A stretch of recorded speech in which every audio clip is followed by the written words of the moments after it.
င်္ဂလာပါဗျာ The Analyst Perspective Page ကနေပြန်လည်ကြိုဆိုလိုက်ပါတယ်ကျွန်တော်တို့100 days of landing sequence day 38မှာ sequence problem 50တွေက average selling price ဆိုတဲ့ problem လေးကိုတွားဖြေကြပါမယ်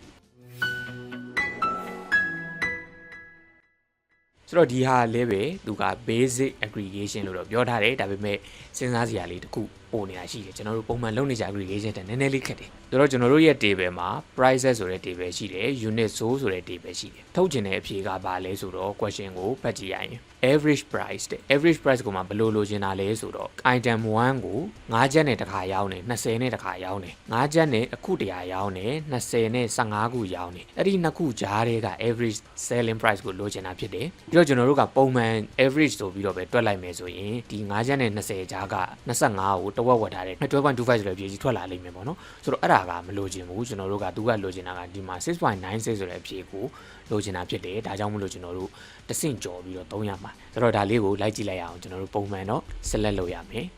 select လုပ်ပြီးရင်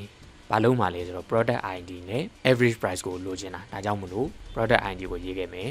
average price ကိုကြတော့ကျွန်တော်တို့ရပုံမှန် average ဆိုတဲ့ function ကိုသုံးလို့မရတော့ဘူးဒီမှာကသူတွက်ပြခိုင်းတဲ့တွက်နည်းရှိတယ်ဒီတွက်နည်းနဲ့တွက်ပေးရမှာဒီတွက်နည်းကဘာလဲဆိုတော့ product 1ဆိုရင်သူ့ရဲ့အခုရည်ရဲ့ဈေးနှုန်းနဲ့ကိုမြောက်ပြီးရင်ဒုတိယအခုရည်နဲ့ဒုတိယဈေးနှုန်းနဲ့ကိုမြောက်ပြီးတော့မှဒီနှစ်ခုကိုပေါင်းရမယ်ပေါင်းပြီးတော့မှ total အခုရည်နဲ့ပြန်စားရမယ်ဆိုတဲ့ formula ဒါကိုကျွန်တော်တို့ရေးပေးရမှာအရင်ဆုံးပထမတစ်ကွင်းဖြစ်တဲ့အခုရည်နဲ့ဈေးနှုန်းနဲ့ကိုမြောက်ပြီးပေါင်းတာလေးကိုအရင်ရေးကြည့်ရအောင်ဒီတော့ဒါကကျွန်တော်တို့ sum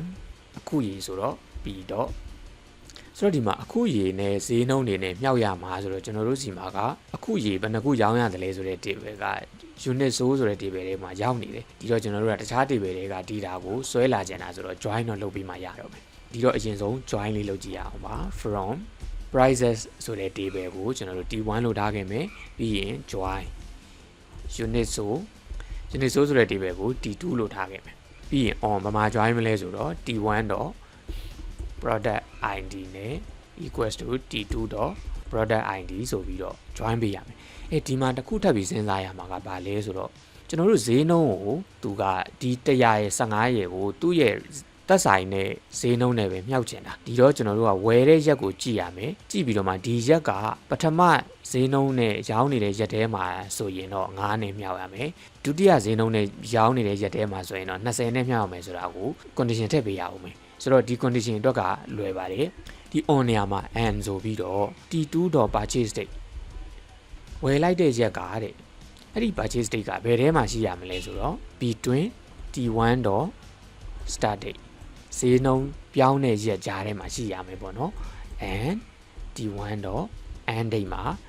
ရှိပေးရမယ်လို့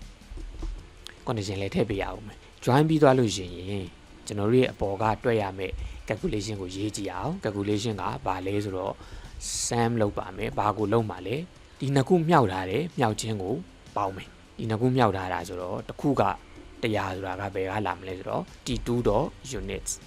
T2.units နဲ့ဘာနဲ့မြောက်မလဲဆိုရင် T1.z price နဲ့မြောက်မယ်ဘာနဲ့ပြန်စားမလဲဆိုတော့ sum လုပ်မယ် units တွေကိုပေါင်းမယ်ဆိုတော့ T2.units ကိုပေါင်းပြီးတော့စားမယ်အဲ့ဒါကို as average price ဆိုတဲ့နာမည်နဲ့ column ထုတ်ခဲ့မယ်ပြီးရင် group by product ID ဆိုတော့ T1.product ID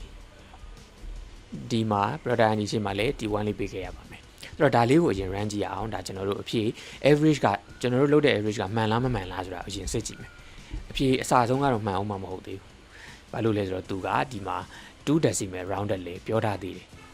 ဒါကြောင့်မလို့အဖြေကတော့ round answer တော့ထွက်နေတယ်ဒါပေမဲ့ကျွန်တော်တို့ရဲ့တွက်ထားတဲ့တွက်နည်းကတော့မှန်သွားပြီဆိုတော့ 6.9 ဖြစ်နေတယ် 16.9 ဆိုတော့လိုချင်တဲ့တန်ဖိုးလေးတော့ရပြီခုနကတွက်ထားတဲ့ calculation ကြီးတစ်ခုလုံးကို round ထဲကိုထည့်ပြီးတော့အနောက်ကနေ2 decimal အနေနဲ့ဖြတ်ပါမယ်လို့ရေးပြီးတော့ run ပေးလိုက်မယ်ဆိုရင်တော့ကျွန်တော်တို့ရဲ့ output ကမှန်မှန်ကန်ကန် decimal နှစ်ခုစာ round နဲ့ထွက်လာမှာဖြစ်ပါတယ်ဒါကို run ကြည့်လိုက်ပါဗျဒီနေ့တော့ဒီလောက်ပါပဲကျေးဇူးပါနောက် post မှာတွေ့ရပါဦး